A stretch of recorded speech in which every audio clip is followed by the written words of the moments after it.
కాసేపట్లో కాంగ్రెస్ పార్టీ శాసనసభాపక్ష సమావేశం జరగబోతోంది. సీఎం రేవంత్ రెడ్డి అధ్యక్షతన సీఎల్పీ భేటీ జరుగుతుంది. దీనికి మంత్రులు, ఎమ్మెల్యేలు, ఎమ్మెల్సీలు హాజరు కాబోతున్నారు. రాజ్యసభ అభ్యర్థి సింఘ్వేని సీఎం అందరికీ కూడా పరిచయం చేస్తారు. వరంగల్ సభ, రుణమాఫీ, రైతు భరోసా, స్థానిక ఎన్నికలు, అలాగే సచివాలయం ఎదుట రాజీవ్ విగ్రహావిష్కరణపై ఈ భేటీలో చర్చించబోతున్నట్టుగా తెలుస్తోంది.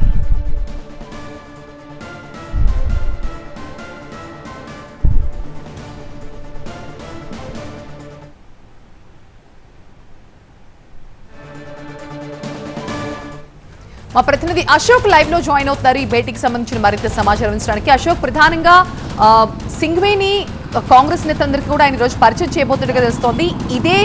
దీనికి కంటిన్యూస్ గానే నెక్స్ట్ భేటీ కూడా జరగబోతోందా? పర్టికులర్గా అయితే అభిషేక్ సింఘ్వీకి సంబంధించి ఆయన పరిచయ వేదికగానే ఈ సిఎల్పి సమావేశం చెప్తున్నప్పటికీ కూడా అనేక అంశాలు అయితే ఈ మీటింగ్లో చర్చించే అవకాశం మనకు కనిపిస్తుంది. మొదటిసారి కాంగ్రెస్ ప్రభుత్వం ఏర్పడిన తర్వాత, రేవంత్ రెడ్డి సర్కార్ ఏర్పడిన తర్వాత మొదటిసారి జరుగుతున్నటువంటి సిఎల్పి భేటీగా దీన్ని భావించాల్సి ఉంటుంది. మొత్తం 98 మందికి ఆహ్వానాలు అందడం జరిగింది. అందులో అటు కాంగ్రెస్ పార్టీ నుంచి గెలిచినటువంటి ఎమ్మెల్యేలు కావచ్చు, అలాగే ఇతర పార్టీలకు సంబంధించి జాయిన్ అయినటువంటి ఎమ్మెల్యేలు కావచ్చు, ఎమ్మెల్సీలు, మంత్రులు, అటు ఎంపీలు మొత్తం కూడా ఈ మీటింగ్లో పాల్గొనే అవకాశం మనకు కనిపిస్తుంది. కొద్దిసేపట్లో 7 o'clockకి ఎగ్జాక్ట్గా ఈ మీటింగ్ స్టార్ట్ అవుతుంది. అయితే పరిచయ వేదిక అని చెప్పినప్పటికీ కూడా గత కొన్ని రోజుల నుంచి కూడా కాంగ్రెస్ పార్టీలో ఒక గ్యాప్ను అయితే మనం గమనిస్తున్నాం. ఎందుకంటే అటు రుణమాఫీ చేసినప్పటికీ కూడా, ఇతర కార్యక్రమాలు చేసినప్పటికీ కూడా అసలు ప్రతిపక్షాలకు సంబంధించి మాత్రం చాలా తీవ్రమైన విమర్శలు వస్తున్నాయి. బట్ దాన్ని ఎదుర్కోవడంలో కాంగ్రెస్ పార్టీ కొంత వెనుకబడినట్టుగా తెలుస్తుంది. సో ఈ భేటీలో దానికి సంబంధించిన దానిపైన పూర్తి స్థాయిలో చర్చించే అవకాశం కనిపిస్తుంది. రానున్నటువంటి పరిణామాలు, రానున్నటువంటి రోజుల్లో ఏ విధంగా ముందుకు తీసుకెళ్లాలి అనే దానిపైన, అలాగే ఏ విధంగా తిప్పి కొట్టాలి అనే దానిపైన కూడా పూర్తి స్థాయిలో వాళ్ళకు ఒక దిశానిర్దేశం చేసే అవకాశం మనకు కనిపిస్తుంది. రేవంత్ రెడ్డి అధ్యక్షతన జరిగినటువంటి ఈ మీటింగ్లో రానున్నటువంటి రోజుల్లో తీసుకోవాల్సినటువంటి అంశాలు కావచ్చు, అలాగే అటు కార్పొరేషన్కి సంబంధించినటువంటి దానిపైన కొన్ని రోజుల నుంచి కూడా చర్చలు జరుగుతున్నప్పటికీ 20కి పైగా ఉన్నటువంటి కార్పొరేషన్ చైర్మన్లకు సంబంధించిన దానిపైన కూడా ఈ మీటింగ్లో కూడా చర్చించే అవకాశం మనకు కనిపిస్తుంది. అలాగే విగ్రహావిష్కరణకు సంబంధించిన దానిపైన కూడా, అలాగే పార్టీకి సంబంధించినటువంటి అనేక అంశాలకు సంబంధించిన దానిపైన కూడా ఈ భేటీలో చర్చించే అవకాశం కనిపిస్తుంది. 7 o'clockకి ఎగ్జాక్ట్గా ఈ మీటింగ్ అయితే స్టార్ట్ అయ్యే అవకాశం మనకు కనిపిస్తుంది. అభిషేక్ సింఘ్వి ఇప్పటికే అటు సీఎం రేవంత్ రెడ్డి ఇంటికి కూడా చేరుకున్నారు. ఆయనతో పాటు ఇద్దరు కలిసి ఇక్కడికి చేరుకునే అవకాశం కనిపిస్తుంది. ఎగ్జాక్ట్గా 7 o'clock మీటింగ్ స్టార్ట్ అయిన తర్వాత ఇక్కడే డిన్నర్ కార్యక్రమాన్ని కూడా ఏర్పాటు చేసిన నేపథ్యంలో అటు ప్రజాప్రతినిధులు అందరికీ కూడా ఏ విధంగా భవిష్యత్తులో ముందుకెళ్ళాలి, ఏ విధంగా ప్రతిదాడి చేయాలనే దానిపైన మాత్రం పూర్తి స్థాయిలో ఒక అవగాహన కల్పించే కార్యక్రమంగా ఈ సిఎల్పి భేటీ ఉండే అవకాశం కనిపిస్తుంది. ఆంధ్రప్రదేశ్ ముఖ్యమంత్రి చంద్రబాబు నాయుడు 2 రోజుల ఢిల్లీ పర్యటన ముగించుకొని వచ్చారు. ప్రధానమంత్రి నరేంద్ర మోదీతో పాటు 5 కేంద్ర మంత్రుల్ని ఆయన కలిశారు. ఈ సందర్భంగా ఆంధ్రప్రదేశ్ అభివృద్ధి, రాష్ట్రానికి సంబంధించిన పలు కీలక అంశాలను వారి దృష్టికి తీసుకెళ్లారు. అలాగే కేంద్ర బడ్జెట్లో ఏపీకి సంబంధించిన ప్రకటనపై ప్రధాని మోదీకి చంద్రబాబు ప్రత్యేకంగా కృతజ్ఞతలు తెలిపారు. కేంద్ర హోంమంత్రి అమిత్ షాతో భేటీ అయిన చంద్రబాబు నాయుడు దేశ, రాష్ట్ర సర్వతోముఖాభివృద్ధి అంశాలపై చర్చించారు. ఇద్దరి భేటీల వివరాలను అమిత్ షా ఎక్స్ వేదికగా పంచుకున్నారు. ఆర్థిక మంత్రి నిర్మలా సీతారామన్తోనూ ఆయన సమావేశమయ్యారు. రాష్ట్రానికి రావాల్సిన నిధులను త్వరగా ఇచ్చేలా చూడాలన్నారు. అలాగే ఏపీ సీఎం చంద్రబాబును తన కార్యాలయానికి సాదరంగా ఆహ్వానించారు కేంద్ర మంత్రి కింజరపు రామ్మోహన్ నాయుడు. ఏపీలో విమానయాన సేవలు, అభివృద్ధి పనులపై చర్చించారు.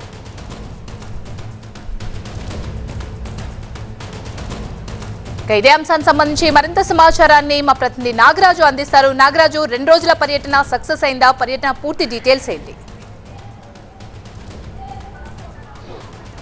ఇప్పటికే ఈ పర్యటన అంతా కూడా పూర్తి స్థాయి విజయవంతమైందని కూడా ముఖ్యమంత్రి కార్యాలయం కూడా ప్రకటించడం జరిగింది. మరొక వైపు ప్రధానితో పాటు 5 కేంద్ర మంత్రులను కలిసిన సీఎం చంద్రబాబు అనేక అంశాల మీద, ముఖ్యంగా ఈ పర్యటన కూడా కేంద్ర బడ్జెట్ ప్రవేశపెట్టిన తర్వాత తొలిసారిగా చంద్రబాబు ఢిల్లీ వెళ్ళడం జరిగింది. అయితే ప్రధానమైన సమస్యలు ఏపీలో 2 మొదటి నుంచి కూడా కూటమి ప్రభుత్వం చెప్తా వస్తుంది. ఒకటి పోలవరం నిర్మాణం, మరొకటి అమరావతి నిర్మాణం, రాజధాని నిర్మాణం. ఈ 2 అంశాల్లో కూడా కేంద్ర బడ్జెట్లో ఏదైతే నిధులు ప్రకటించారో వాటికి సంబంధించిన అంశాలన్నిటి మీద కూడా కేంద్ర మంత్రులతో పాటు ప్రధానితో కూడా చర్చించినట్లుగా తెలుస్తూ ఉంది. ప్రధానమైనది పోలవరం నిర్మాణం. పోలవరం నిర్మాణంలో డయాఫ్రమ్ వాల్ నిర్మాణం అనేది కొత్తగా వాల్ నిర్మించాలని, డయాఫ్రమ్ వాల్ నిర్మించాలని ఇప్పటికే కేంద్ర జలశక్తి కూడా నిర్ణయం తీసుకున్న నేపథ్యంలో దీనికి సంబంధించి ఏ కాంట్రాక్టర్తో చేయించాలి అనేది కూడా ఈ భేటీలో ప్రధానంగా చర్చ జరిగినట్టు తెలుస్తుంది. అయితే పాత కాంట్రాక్ట్ సంస్థనే కొనసాగించడం వల్ల ఇటువంటి సమస్యలు ఉండవు అనేది కూడా ఎక్కువ మంది అభిప్రాయపడిన నేపథ్యంలో పాత సంస్థ ద్వారానే ఈ డయాఫ్రమ్ వాల్ నిర్మించాలనేది కూడా ఒక నిర్ణయం తీసుకున్నట్లుగా తెలుస్తుంది. మరొక అంశం దీనికి సంబంధించిన ఎంత ఖర్చు అవుతుంది, అదేవిధంగా డిజైన్లు.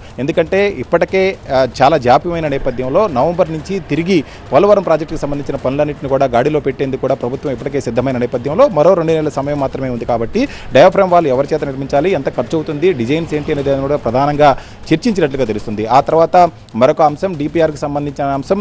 ఎందుకంటే ఇప్పటికే ప్రాజెక్టుకి సంబంధించి గతంలో 55 కోట్లుగా ఈ 55,000 కోట్లుగా కూడా మొదట ప్రతిపాదనలు చేయడం, తర్వాత దాన్ని 47,000 కోట్లకు కూడా కుదించడం జరిగింది. అయితే ఇప్పుడున్న ఈ డిపిఆర్ను కూడా పూర్తిగా ఆమోదింపజేసుకొని కేంద్రం నుంచి రావాల్సిన నిధులు, ఎందుకంటే కొత్తగా డయాఫ్రమ్ వాళ్ళు కూడా చేపట్టాలి కాబట్టి ఈ నిధులు అనేది పెద్ద సమస్యగా మారకుండా వెనువెంటనే నిధులు విడుదలయ్యే విధంగా కూడా కేంద్రం ఏదైతే హామీ ఇచ్చిందో పోలవరం పూర్తి స్థాయిలో ఆర్థిక సహకారం అందిస్తామని చెప్పిన నేపథ్యంలో వాటన్నిటిని సాధించే విధంగా కూడా ఈ కేంద్ర మంత్రులతో భేటీలో ప్రస్తావించడం జరిగింది. మరొక అంశం అమరావతి రాజధానికి సంబంధించిన అంశం. అమరావతి రాజధానికి సంబంధించి కేంద్ర బడ్జెట్లోనే 15,000 కోట్ల రుణం ప్రపంచ బ్యాంక్ రుణం ఇప్పిస్తామని చెప్పి కూడా ఆర్థిక మంత్రి చాలా స్పష్టంగా ప్రకటన చేసిన నేపథ్యంలో విధి విధానాలు ఏ విధంగా ఉండాలి, ఏ విధంగా తొందరగా నిధులు విడుదల కావాలి, ఎందుకంటే వచ్చే నెల నుంచి కూడా ఇప్పటికే జంగిల్ క్లియరెన్స్ అంతా కూడా రాజధానిలో రాష్ట్ర ప్రభుత్వం చేపట్టిన నేపథ్యంలో 15,000 కోట్ల రూపాయలకు సంబంధించిన రుణం ఏదైతే ఉందో ఆ రుణం ఇప్పటికే ప్రపంచ బ్యాంక్ ఇచ్చేందుకు కూడా సిద్ధమైన నేపథ్యంలో ఎంత త్వరగా నిధులను తీసుకురావాలి, పనుల్లో కూడా గాడిని పెట్టి సత్వరమై పూర్తి చేయాలి అనేది ఒక ప్రధానంగా ఈ మీటింగ్లో కూడా చంద్రబాబు వారందరితో కూడా చర్చించిన నేపథ్యం కనిపిస్తుంది. వీటితో పాటు ఇంకా స్టీల్ ప్లాంట్, అదేవిధంగా రాష్ట్రంలో ఉన్న ఎయిర్పోర్ట్లకు సంబంధించిన అంశాలను కూడా ప్రధానంగా ప్రస్తావించినట్టుగా జరుగుతుంది. ఇప్పటికే ఉన్న 7 పోర్టులను కూడా మరికొన్నిగా వాటిని పెంచి రాష్ట్రంలో విమానయాన రంగాన్ని కూడా అభివృద్ధి బాట పట్టించే విధంగా కూడా ఈ చర్చలు జరిగినట్లు తెలుస్తుంది. మరొకటి స్టీల్ ప్లాంట్కి సంబంధించిన ఎక్కడైతే నిర్మలా సీతారామన్తో భేటీ అయిన సందర్భంలోనే ఇప్పటికే కుమారస్వామి కూడా ఆ భేటీలో పాల్గొనడం, ప్రధానంగా ఈ విశాఖ స్టీల్ ప్లాంట్ అనేది ప్రైవేటీకరణ చేయకుండా ఉండాలి అనే విషయాన్ని కూడా ప్రస్తావించినట్లు జరుగుతుంది. అదేవిధంగా సెయిల్లో విలీనం చేస్తూ వాటికి సంబంధించిన కూడా ఏదైతే ఇప్పటి వరకు నిర్ణయాలు తీసుకోలేదో వాటన్నిటి మీద కూడా ఒక స్పష్టమైన నిర్ణయాలు వచ్చే విధంగా చూడాల్సి ఉంది. మరొక ప్రధానమైన అంశం చర్చించిన అంశాల్లో పోలవరం డయాఫ్రమ్ వాళ్ళకి సంబంధించిన నిధుల విడుదలకి వచ్చే క్యాబినెట్లోనే దీన్ని తీర్మానాన్ని అప్రూవల్ చేయించుకొని త్వరగా నిధులు విడుదలయ్యేలా కూడా చూడాలి. అదేవిధంగా నిర్మాణ సంస్థను కూడా ఫైనలైజ్ చేసుకోవాలనే అంశాల మీద కూడా చర్చ జరిగింది. ఈ చర్చలన్నిటికీ సంబంధించి పూర్తి స్థాయిలో చంద్రబాబు టూర్ అయితే విజయవంతమైందని చెప్తున్నారు. ప్రధానంగా ఎందుకంటే మోడీతో పాటు అదేవిధంగా సిఆర్ పాటిల్తోనూ భేటీ అయ్యారు, నిర్మలా సీతారామన్తోనూ భేటీ అయ్యారు, అమిత్ షాతోనూ భేటీ అయ్యారు, అదేవిధంగా జేపీ నడ్డాతో కూడా భేటీ అయిన నేపథ్యంలో అన్ని కూడా ఫలవంతంగా చర్చలన్నీ జరిగాయి. కాబట్టి నవంబర్ నుంచి పోలవరం పనులు కూడా శరవేగంగా ఊపందుకుంటాయన్న ఆలోచనలో ఇప్పటికే సీఎం ఉన్నారు. అదే విషయాన్ని ఆయన పదే చెప్తా ఉన్నారు. అదేవిధంగా అమరావతి రాజధాని నిర్మాణ పనులు కూడా ఇప్పటికే మొదలుపెట్టారు. కాబట్టి రానున్న రోజుల్లో 1 ఏడాది 2 ఏడాదిలోనే మొత్తం పనులన్నీ కూడా పూర్తి అయ్యే విధంగా కూడా చర్యలు అయితే తీసుకుంటారు. ఇందుకు తగినట్లుగానే ఈ పర్యటన అంతా కూడా పూర్తిగా విజయవంతమైందని చెప్పుకోవాలి. Right, thank you Nagaraj. గచ్చిబౌలిలోని బాలయోగి స్టేడియంలో క్షత్రియ సేవా సమితి సమ్మేళనం అట్టహాసంగా జరుగుతోంది. కాసేపట్లో సీఎం రేవంత్ రెడ్డి కార్యక్రమంలో పాల్గొనబోతున్నారు. అక్కడ సీఎంని క్షత్రియ సేవా సమితి అభినందించనుంది. రుణమాఫీ చేసి రైతులకు సీఎం అండగా నిలిచారంటూ క్షత్రియ సేవా సమితి అభినందన కార్యక్రమాన్ని ఏర్పాటు చేసింది.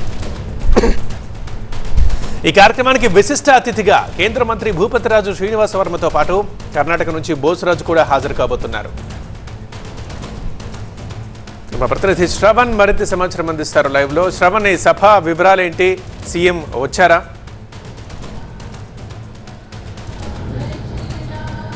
క్షత్రియ సేవా సమితి ఆధ్వర్యంలో 2 తెలుగు రాష్ట్రాల్లో ఉన్న క్షత్రియ సేవా సమితికి సంబంధించిన అంటే రాజుల సామాజిక వర్గానికి సంబంధించిన వాళ్ళందరూ కూడా ఇక్కడ ఆత్మీయ అభినందన సభ నిర్వహించారు. ముఖ్యమంత్రి రేవంత్ రెడ్డిని ముఖ్య అతిథిగా ఆహ్వానించారు. ఇదే కార్యక్రమానికి విశిష్ట అతిథిగా ఉక్కు సహాయ మంత్రి భూపతిరాజు శ్రీనివాస్ వర్మ, కేంద్ర పరిశ్రమలు ఉక్కు సహాయ మంత్రిగా ఉన్నారు.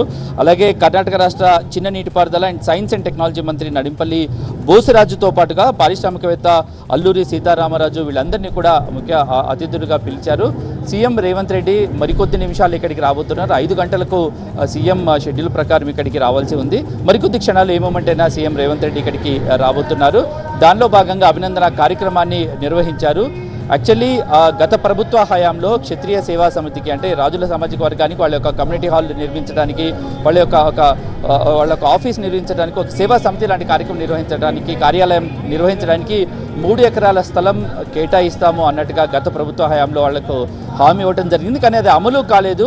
అందులో భాగంగానే ఈరోజు కూడా మరోసారి నూతన ముఖ్యమంత్రిని మొదటిసారి క్షత్రియ సేవా సమితి అంటే వర్మ రాజుల సామాజిక వర్గానికి సంబంధించిన వాళ్ళందరూ కూడా ఇక్కడ సీఎం రేవంత్ రెడ్డిని అభినందించి 3 ఎకరాల స్థలం గత ప్రభుత్వ హయాంలో కేటాయిస్తామని మాటిచ్చారు. దాన్ని కేటాయించాలని అడగటంతో పాటుగా కూడా వ్యాపార రంగంలో కానీ, సినిమా పరిశ్రమలో కానీ, ఇతర రంగాల్లో ఎవరైతే అనుభవజ్ఞులు ఉన్నారో, ప్రావీణ్యంలో ఉన్నారో వాళ్ళందరూ కూడా ఇక్కడ సీఎంని కలిసి తమ రంగాల్లో అభివృద్ధి ద్వారా ఎటువంటి అభివృద్ధిని సాధిస్తున్నారు, రాష్ట్ర ఆదాయానికి వాళ్ళు ఏ విధంగా తోడ్పాటు పడుతున్నారు, ప్రభుత్వం నుంచి ఎటువంటి సహాయ సహకారాలు ఇవన్నీ వాళ్ళకి కావాలని కొన్ని అభ్యర్థనలను, కొన్ని రిక్వెస్ట్లను, కొన్ని డిమాండ్లను సీఎం రేవంత్ రెడ్డికి విన్నవించబోతున్నారు. అందులో ప్రధానంగా 3 ఎకరాల స్థలాన్ని క్షత్రియ సేవా సమితి కార్యాలయానికి కార్యకలాపాలు నిర్వహించడానికి కేటాయించాల్సిందిగా రిక్వెస్ట్ చేయబోతున్నారు. ఇదే కార్యక్రమానికి రాజకీయ ప్రముఖులతో పాటు పారిశ్రామికవేత్తలతో పాటు సినీ ప్రముఖులను కూడా ఆహ్వానించడం జరిగింది. అదే సామాజిక వర్గానికి సంబంధించి ప్రభాస్ పిన్ని కృష్ణరాజు భార్య కూడా ఈ కార్యక్రమానికి వచ్చారు. అలాగే డైరెక్టర్ రామ్ గోపాల్ వర్మ, ఇక సినిమా పరిశ్రమకు సంబంధించిన ఈ సామాజిక వర్గానికి సంబంధించి సినిమా పరిశ్రమలో ఉండి ఉన్నత స్థాయిలో ఉండి చాలా ఫేమస్గా ఉన్న సింగర్లు అయ్యుండొచ్చు, యాక్టర్లు అయ్యుండొచ్చు, వాళ్ళందరినీ కూడా ఆహ్వానించారు. మరికొద్ది క్షణాల్లో ఈ కార్యక్రమం ప్రారంభమవుతుంది. ఈ అభినందన సభ ముఖ్య ఉద్దేశము క్షత్రియ సేవా సమితి కార్యాలయం ఏర్పాటుకు గత ప్రభుత్వ హయాంలో 3 ఎకరాల స్థలం కేటాయిస్తామని చెప్పిన నేపథ్యంలో ఆ 3 ఎకరాల స్థలాన్ని కేటాయించడంతో పాటు అన్ని రంగాల్లో కూడా క్షత్రియులు సమానంగా భాగస్వాములు అవుతున్నారు. రాష్ట్ర ప్రగతిలో, అభివృద్ధిలో, ఆదాయం చేకూర్చడంలో తమ వంతు పాత్ర కృషి ఉంది కాబట్టి వాళ్ళకి కొన్ని సదుపాయాలను, కొన్ని సౌకర్యాలు కల్పించాలని సీఎంను విన్నవించబోతున్నారు. మరికొద్ది క్షణాల్లో ఈ కార్యక్రమం ఇక్కడ ప్రారంభమవబోతోంది. రైట్ శ్రవణ్. నిరుద్యోగులకు టోకరా పెడుతూ హైదరాబాద్ లో మరో ఐటీ కంపెనీ బోర్డు తిప్పేసింది.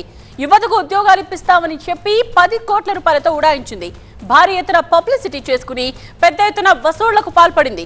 చివరకు ఆ కంపెనీ ఫ్రాడ్ అని తెలుసుకుని మోసపోయిన దాదాపు 200 మంది నిరుద్యోగులు ఇప్పుడు పోలీసులను ఆశ్రయించారు. మాదాపూర్లో ఉన్న pride hub service IT consultancy company ఈ మోసానికి పాల్పడింది. ఆఫర్ లెటర్స్, సెక్యూరిటీ డిపాజిట్ల పేరుతో ఒక్కొక్క నుండి ₹1,00,000 నుండి ₹3,00,000 వరకు వసూలు చేసింది. శిక్షణ ఇచ్చి ఉద్యోగాలు ఇప్పిస్తామని నమ్మించి నిలువునా ముంచేసింది. ప్లేస్మెంట్ ఇవ్వకపోగా ఆఫీస్కు తాళాలు వేయడంతో బాధితులు మోసపోయామని తెలుసుకున్నారు. ఈ కంపెనీకి విజయవాడ, బెంగళూరులోనూ కేంద్రాలున్నట్టుగా తెలుస్తోంది. బాధితుల ఫిర్యాదు మేరకు పోలీసులు విచారణ జరుపుతున్నారు. మా ప్రతినిధి ప్రణీత లైవ్ లోనే సిద్ధంగా ఉన్నారు. దీనికి సంబంధించిన వివరాలతో. ప్రణీత, కంపెనీ నుండి ఎవరైనా అదుపులోకి తీసుకున్నారా పోలీసుల విచారణలో ఎటువంటి విషయాలు బయటపడుతున్నాయి? అయితే ఈ కంపెనీ కొద్ది నెలల క్రితమే స్టార్ట్ అయినట్టు పోలీసులు చెప్తున్నారు. 100 ఫీట్ రోడ్లో ఉన్నటువంటి ఫ్రైడే ఆఫ్ కన్సల్టెన్సీ పేరుతో ఈ సంస్థ నిర్వహిస్తున్నారు. మొత్తం 600 మంది ఉద్యోగులు ఇందులో ఉంటే అందరి దగ్గర నుండి కూడా ఒక్కొక్కరి దగ్గర నుండి సుమారు ₹1,50,000 వసూలు చేయించారు. ఈ విధంగా మొత్తం 10 కోట్లకు పైగా వీరి నుండి కేవలం డిపాజిట్లను మాత్రం స్వీకరించారు. అయితే వీరికి ఉద్యోగం ఇప్పిస్తాము, ఆ ఉద్యోగంకి ముందు వీళ్ళే ట్రైనింగ్ ఇచ్చి దాని తర్వాత ఎంప్లాయ్మెంట్ కల్పిస్తామంటూ అందరినీ కూడా మభ్యపెట్టారు. అయితే ట్రైనింగ్ కూడా కేవలం 1 నెల రోజులు మాత్రమే ఇచ్చారు. ఆ తర్వాత కంపెనీకి సంబంధించినటువంటి ఎలాంటి డెవలప్మెంట్ కూడా లేదు, వాళ్ళకి శాలరీస్ చెల్లించట్లేదు. సో దీంతో ఒక్కసారిగా అక్కడికి కంపెనీ దగ్గరికి వెళ్ళి అడుగుదామని అందరూ కూడా ఎంప్లాయీస్ భావించారు. ఈ తరుణంలోనే మొత్తం అక్కడ ఉన్నటువంటి కంపెనీకి లాక్ చేసేశారు. సో ఈ ప్రాసెస్ అంతా కూడా జరిగేటువంటి కొద్ది రోజుల ముందు వాళ్ళందరికీ వర్క్ ఫ్రమ్ హోమ్ చేయాల్సిందిగా చెప్పారు. సో అందరూ ఆన్లైన్లో వస్తే ట్రైనింగ్ ఇస్తాము అనేటువంటి ఒక అబద్ధాన్ని వాళ్ళు సృష్టించేటువంటి ప్రయత్నం చేశారు. దీంట్లో మొత్తం 600 మంది ఉద్యోగులు ఉండగా ఒక్కరికి కూడా జీతాలు చెల్లించట్లేదు. గత కొన్ని నెలల నుండి ఇదే తరహా వైనాన్ని కొనసాగిస్తుండడంతో విసుగు చెందినటువంటి ఉద్యోగులు పోలీసులను ఆశ్రయించారు. మాదాపూర్ పోలీసులకి మొత్తం వీరు ఏదైతే ఒక్కొక్కరు చెల్లించినటువంటి అమౌంట్కి సంబంధించినటువంటి ట్రాన్సాక్షన్స్ ఎవిడెన్స్ అంతా కూడా పోలీసులకు సమర్పించారు. సో ఈ కంపెనీ డైరెక్టర్ల కోసం ప్రజెంట్ మాదాపూర్ పోలీసులు గాలిస్తున్నారు. 3 డైరెక్టర్లు ఉన్నట్టు తెలుస్తుంది. సో వీరి నుండి డబ్బులు వసూలు చేసేటువంటి వ్యక్తికి సంబంధించినటువంటి ఇన్ఫర్మేషన్ కూడా ఉద్యోగులందరూ పోలీసులకి ఇచ్చారు. సో ఇటీవల ఈ తరహా ఫ్రాడ్స్ సైబరాబాద్లో ఎక్కువ అవుతున్నాయి. అటు ఐటీ కంపెనీలు ఒక చిన్న రూమ్ని రెంట్కి తీసుకొని ఒక ఐటీ కంపెనీ పేరుగా అక్కడ స్థాపించి వందలాది మంది ఉద్యోగులు వస్తున్నారంటూ మభ్యపెట్టి ఒక్కొక్కరి దగ్గర నుండి ₹1,00,000 వసూలు చేసి తిరిగి 2 నెలల పాటు జీతాలు చెల్లించి ఆ తర్వాత కంపెనీని క్లోజ్ చేయడం ఇటీవల ఇలాంటి ఫ్రాడ్ కంపెనీస్కి అలవాటైపోయింది. ఈ తరుణంలోనే సైబరాబాద్ పోలీసులు కూడా ఇలాంటి వారిపైన కఠినంగా వ్యవహరించేందుకు సిద్ధంగా ఉన్నారు. ఎందుకంటే గతంలో ఇలాంటి ఫ్రాడ్ జరిగినప్పటికీ పోలీసులు అంతగా సీరియస్గా తీసుకోలేదు. కానీ ఇటీవల చాలామంది బాధితులు కొన్ని వేల కొద్ది సాఫ్ట్వేర్ ఎంప్లాయీస్ ఈ తరహాలో డబ్బులు కట్టి బ్యాక్డోర్ జాబ్స్ అంటూ వస్తున్నారు. కానీ వీరికి ఎలాంటి జీతాలు కూడా చెల్లించకపోవడంతో ఇలాంటి కంపెనీ నిర్వాహకులపైన కఠినంగా వ్యవహరించాలని సైబరాబాద్ పోలీసులు కూడా సిద్ధమయ్యారు. ఈ క్రమంలోనే మాదాపూర్ పిఎస్లో ఆ కంపెనీ నిర్వాహకులపైన పోలీసులు కేసు నమోదు చేశారు. కోల్కతా డాక్టర్ హత్యాచార ఘటనపై విశాఖలో జూడాలు భగ్గుమన్నారు. కేజీహెచ్ లో జూడాలు 6వ రోజు విధులను బహిష్కరించారు. ఆంధ్ర మెడికల్ కాలేజ్ దగ్గర బయట ప్రదర్శన చేపట్టారు. డాక్టర్ల రక్షణ కోసం ఒక ప్రత్యేకమైన చట్టాన్ని తీసుకురావాలంటూ వారు డిమాండ్ చేశారు. తమ డిమాండ్లపై కేంద్ర ప్రభుత్వం స్పష్టత వచ్చే వరకు ఈ పోరాటం కొనసాగుతూనే ఉంటుందని జూడాలు తేల్చి చెప్పారు. దేశవ్యాప్తంగా ఎక్కడ చూసినా కూడా డాక్టర్లు తమ నిరసనలతో ఆందోళన వ్యక్తం చేస్తున్న సిచ్యువేషన్స్ మనం దేశవ్యాప్తంగా చూస్తున్నాం. ఈ నేపథ్యంలోనే సుప్రీంకోర్టు ఈ కేసును సుమోటోగా స్వీకరించింది.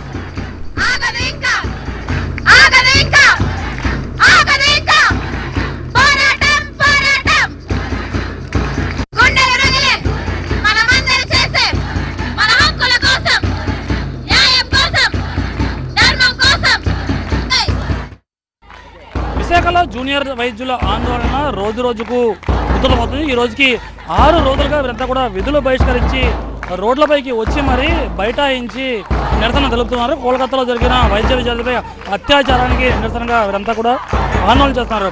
వెంటనే కేంద్రం స్పందించాలి, తమకు ప్రత్యేకమైన రక్షణ చట్టం తీసుకురావాలని వీరంతా డిమాండ్ చేస్తున్నారు. మా పోరాటం మేము చేస్తున్నాం, వెంటనే దీనిపై గుండెలు పగిలే పోరాటం మాది అని వీరందరూ కూడా డిమాండ్ చేసే పరిస్థితి మనం స్పష్టంగా చూస్తున్నాం. న్యాయం కోసం మా పోరాటం అని చెప్తున్నారు.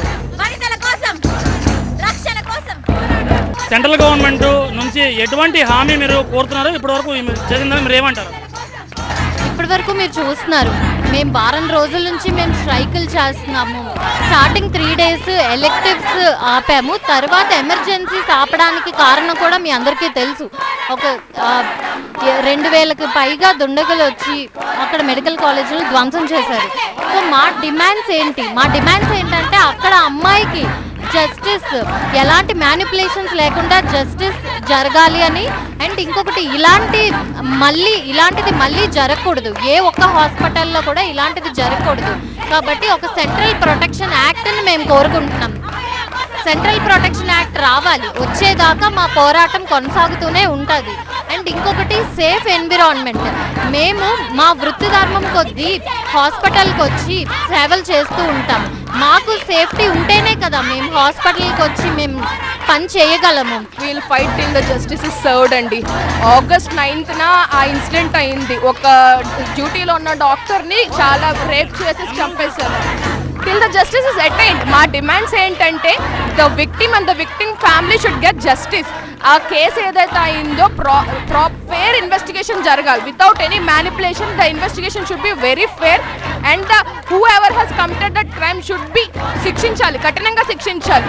ఆ అమ్మాయిని అంత బ్రూటల్గా రేప్ చేసి చంపేశారు. ఆ అమ్మాయి చేసిన తప్పేంటి అసలు? She is in the duty. That ఒక డ్యూటీ అవర్స్లో ఉన్న హాస్పిటల్లో ఉన్న డాక్టర్నే చంపేస్తే ఇంకా ఒక అమ్మాయి రేపు ప్రపంచంలోకి వెళ్ళి ఫ్రీగా తన వర్క్ని తను ఎలా చేసుకోగలదు? సెక్యూర్డ్గా ఫీల్ అవ్వాలి కదా. సో ఇది తాము అందరి పట్ల ఎంతో బాధ్యతగా ఉంటున్నాం.